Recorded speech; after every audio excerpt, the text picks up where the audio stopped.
നമസ്കാരം, എൻ്റെ പേര് നിതിൻ എഫ് എന്നാണ്. ഞാൻ SUT ഹോസ്പിറ്റലിലെ കൺസൾട്ടൻ്റ് സൈക്കോളജിസ്റ്റാണ്.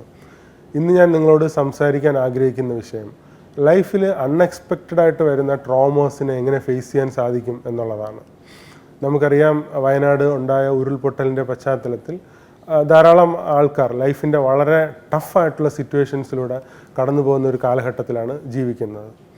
നമ്മൾ ഓരോരുത്തരും ഓരോ സിറ്റുവേഷൻസിലും പല സന്ദർഭങ്ങളിലൊക്കെ ഇതുപോലുള്ള സാഹചര്യങ്ങളിലൂടെ കടന്നു പോകേണ്ടി വരാനുള്ള സാധ്യതയുണ്ട്.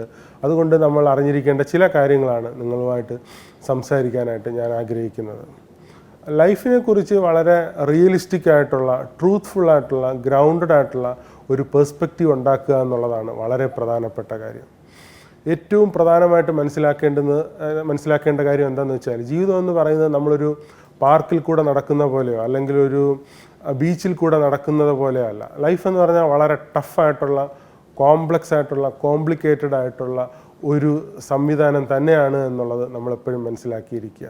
ലൈഫ് അല്ലാതെ ഒരു പ്ലഷറബിളായിട്ട് എപ്പോഴും നമ്മൾ ഉദ്ദേശിക്കുന്ന പോലെ ആഗ്രഹിക്കുന്ന കാര്യങ്ങളൊക്കെ നടക്കുന്ന ഒരു ഇവൻ്റ് അല്ല എന്നുള്ള റിയാലിറ്റി നമ്മളെപ്പോഴും ഓർത്തിരിക്കുക. പക്ഷേ ലൈഫിൽ എത്രത്തോളം ടഫായിട്ടുള്ള സിറ്റുവേഷൻസ് വരുന്നുണ്ടെങ്കിലും ലൈഫ് എപ്പോഴും ഒരു ത്രില്ലിങ്ങും മീനിങ് ഫുള്ളും ആണ് എന്നുള്ള വസ്തുത നമ്മളെപ്പോഴും മനസ്സിലാക്കിയിരിക്കേണ്ടുന്നത് വളരെ വസ്തുതാപരമായിട്ടുള്ള കാര്യമാണ്.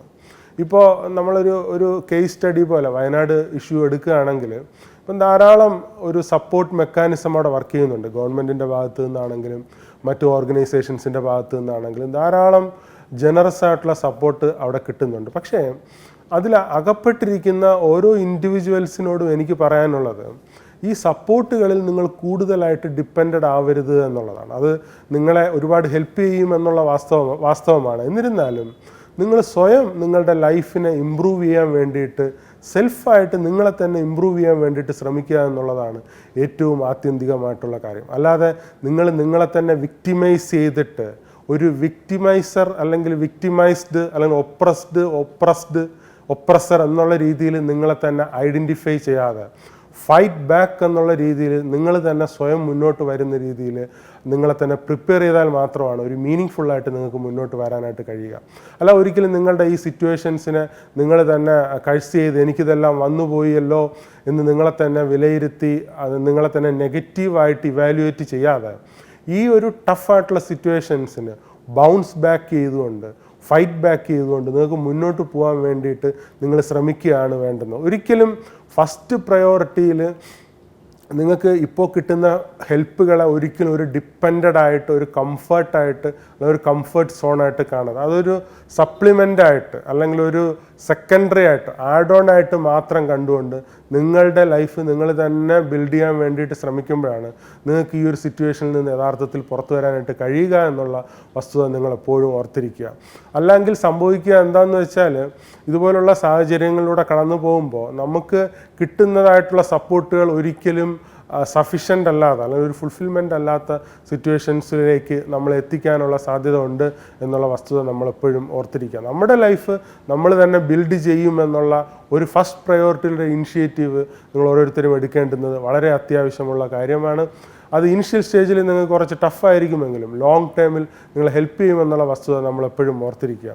ഈവൻ ഈ വയനാടല്ലാതെ മറ്റ് പ്രദേശങ്ങളിൽ ജീവിക്കുന്ന ആൾക്കാരാണെങ്കിലും നമ്മുടെ ലൈഫിൽ ടഫായിട്ടുള്ള സിറ്റുവേഷൻസ് വരുമ്പോൾ അതിൻ്റെ റെസ്പോൺസിബിലിറ്റി വേറെ ആരുടെയും തലയിൽ വയ്ക്കാതെ നമ്മൾ തന്നെ ഇൻഡിവിജ്വലി ആ റെസ്പോൺസിബിലിറ്റി ഏറ്റെടുത്തുകൊണ്ട് അതിനോട് ഫൈറ്റ് ചെയ്യുകയും മുന്നോട്ട് വരികയും അതിൽ ടഫായിട്ടുള്ള സിറ്റുവേഷൻസിനെ നമ്മളാലാവുന്ന വിധം സോൾവ് ചെയ്യാനുള്ള ശ്രമങ്ങൾ നടത്തുകയാണെങ്കിലും തീർച്ചയായിട്ടും one day or another day വളരെ മീനിങ് ഫുള്ളായിട്ട് നിങ്ങൾക്ക് പുറത്തു വരാൻ കഴിയുമെന്നുള്ള വസ്തുത എപ്പോഴും ഓർത്തിരിക്കുക. നമ്മുടെ ഈ പോസ്റ്റ് മോഡേൺ സിറ്റുവേഷൻസിൽ അല്ലെങ്കിൽ ഈ ഒരു ജനറേഷനിൽ ഈ ടൈമിൽ കാണുന്ന വളരെ പ്രധാനപ്പെട്ട ഒരു പ്രോബ്ലമാണ് നമ്മൾ നേരിടുന്ന പ്രശ്നങ്ങൾക്ക് മറ്റുള്ളവരെ കുറ്റപ്പെടുത്തുക അല്ലെങ്കിൽ അതിൻ്റെ റെസ്പോൺസിബിലിറ്റി മറ്റുള്ളവരുടെ തലയിൽ കൊണ്ട് വയ്ക്കുക എന്നുള്ളത്. അതൊരിക്കലും നമ്മളെ ഹെൽപ്പ് ചെയ്യില്ല എന്നുള്ളത് നമ്മൾ ഇൻഡിവിജ്വൽസ് എല്ലാവരും തന്നെ ഓർത്തിരിക്കുക. ഈവൻ അഡ്മിനിസ്ട്രേഷനെ ആണെങ്കിലും മറ്റ് ഫോഴ്സസിനെ ആണെങ്കിലും അല്ലെങ്കിൽ ഓർഗനൈസേഷൻസിനെ ആണെങ്കിലും ഒരിക്കലും നമ്മളുടേതായിട്ടുള്ള ഇൻഡിവിജ്വൽ ലൈഫിലെ കാര്യങ്ങൾക്ക് വേണ്ടിയിട്ട് മറ്റുള്ളവരെ നമ്മൾ ഡിപ്പെൻഡഡ് ആയിട്ടോ അല്ലെങ്കിൽ അവർ കാരണമാണ് എനിക്കിത് വന്നത് അല്ലെങ്കിൽ അവർ ശരിയായിരുന്നെങ്കിൽ എനിക്കിതൊന്നും വരില്ലായിരുന്നു, അങ്ങനെ നമ്മൾ ഇവാലുവേറ്റ് ചെയ്യുന്നത് ഒരിക്കലും നമ്മളെ ഹെൽപ്പ് ചെയ്യില്ല എന്നുള്ളത് എപ്പോഴും ഓർത്തിരിക്കുക. അപ്പോൾ ജീവിതത്തിൽ ടഫായിട്ടുള്ള സിറ്റുവേഷൻസ് അൺഎക്സ്പെക്റ്റഡ് ആയിട്ട് അൺടൈമിലി സംഭവിക്കും എന്നുള്ളത് വാസ്തവമാണ്. അത് ഇല്ലാതെ നമുക്കൊരിക്കലും ഈ ലൈഫിൽ മുന്നോട്ട് പോകാനായിട്ട് കഴിയും. നമ്മൾ ഈ ലോകത്ത് എവിടെ പോയാലും, ഏത് രാജ്യത്ത് പോയാലും, അല്ലെങ്കിൽ നമ്മുടെ ഈ എർത്ത് എന്ന പ്ലാനറ്റിൽ നിന്ന് വേറെ പ്ലാനറ്റിൽ പോയാലും ഈ ഈവിൾ സഫറിങ് എന്ന് പറയുന്ന ഒരു കാര്യം നമ്മൾ ലൈഫിൽ ത്രൂ ഔട്ട് ഫേസ് ചെയ്യേണ്ടതായിട്ടുള്ള ഒരു വസ്തുത ഉണ്ട് എന്നുള്ളത് ഒരു റിയാലിറ്റിയാണ്. അപ്പോൾ ആ റിയാലിറ്റിയെ ഉൾക്കൊണ്ട് തന്നെ നമ്മളെ തന്നെ പ്രിപ്പയർ ചെയ്ത് ഒരു റിസൈലൻസ് കപ്പാസിറ്റി ബിൽഡപ്പ് ചെയ്ത് വയ്ക്കുക എന്നുള്ളതാണ് ജീവിതത്തിൽ ആകെ കൂടെ നമുക്ക് ചെയ്യാൻ പറ്റുന്നൊരു കാര്യം എന്നുള്ളത് എപ്പോഴും ഓർത്തിരിക്കുക. അപ്പോൾ നമ്മുടെ ലൈഫിൽ നമ്മൾ കൊടുക്കേണ്ടുന്ന പ്രയോറിറ്റികളൊക്കെ വളരെ ഇമ്പോർട്ടൻ്റ് ആണ്. ഇപ്പം നമ്മളുടെ ഫാമിലിക്ക് ഹയർ പ്രയോറിറ്റി കൊടുക്കുകയും കരിയറിന് അത് കഴിഞ്ഞുള്ള പ്രയോറിറ്റി കൊടുക്കുകയും മറ്റുള്ള കാര്യങ്ങൾക്ക് അത് കഴിഞ്ഞുള്ള പ്രയോറിറ്റിയും കൊടുക്കുകയാണെങ്കിൽ ജീവിതം കുറേ കൂടെ മീനിങ് ഫുള്ളായിട്ട് കൊണ്ടുപോകാനായിട്ട് കഴിയും.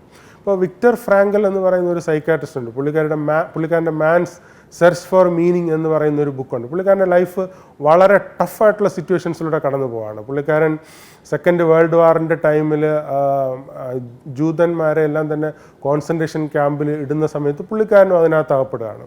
അപ്പം പുള്ളിക്കാരൻ്റെ ഫാമിലി മുഴുവനും, പുള്ളിക്കാരൻ്റെ ലൗഡ് വൺസ് എല്ലാവരും ഈ കോൺസെൻട്രേഷൻ ക്യാമ്പിൽ കൊല്ലപ്പെടുകയാണ്. അതിനുശേഷം ഈ വിക്ടർ ഫ്രാങ്കൽ മാത്രം ആ കോൺസെൻട്രേഷൻ ക്യാമ്പിൽ നിന്ന് വേൾഡ് വാർ 2 അവസാനിക്കുന്ന സമയത്ത് പുറത്തേക്ക് വരികയാണ്.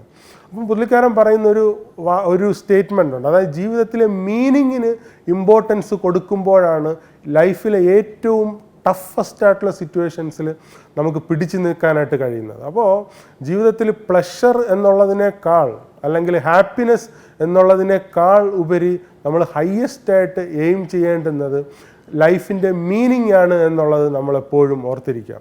നമ്മൾ മീനിങ്ങിൽ പ്രയോറിറ്റൈസ് ചെയ്തുകൊണ്ട് ലൈഫ് മുന്നോട്ടേക്ക് കണ്ടക്ട് ചെയ്യാൻ വേണ്ടിയിട്ട് പ്ലാൻ ചെയ്യുകയാണെങ്കിൽ തീർച്ചയായിട്ടും നമ്മൾ ഏതെല്ലാം പെയിൻഫുൾ ആയിട്ടുള്ള സിറ്റുവേഷൻസിലൂടെ ലൈഫ് കടന്നു പോകുന്നുണ്ടെങ്കിലും മാനസികമായിട്ട് നമുക്ക് വളരെ സ്ട്രോങ് ആയിട്ട് പതറിപ്പോവാതെ നമ്മളാലാവുന്ന വിധം മാക്സിമം ബെസ്റ്റ് ആയിട്ടുള്ള എഫേർട്ടും ഇനിഷ്യേറ്റീവ്സും എടുത്തു എന്നുള്ള ഒരു ഫുൾഫിൽമെൻറ്റും സാറ്റിസ്ഫാക്ഷനും നമുക്ക് ഉണ്ടാക്കാനായിട്ട് കഴിയുന്നുണ്ടെങ്കിൽ തീർച്ചയായിട്ടും ആ ടഫ് സിറ്റുവേഷൻസ് നിങ്ങൾക്ക് ഓവർകം ചെയ്ത് മുന്നോട്ട് പോകാനായിട്ട് കഴിയും.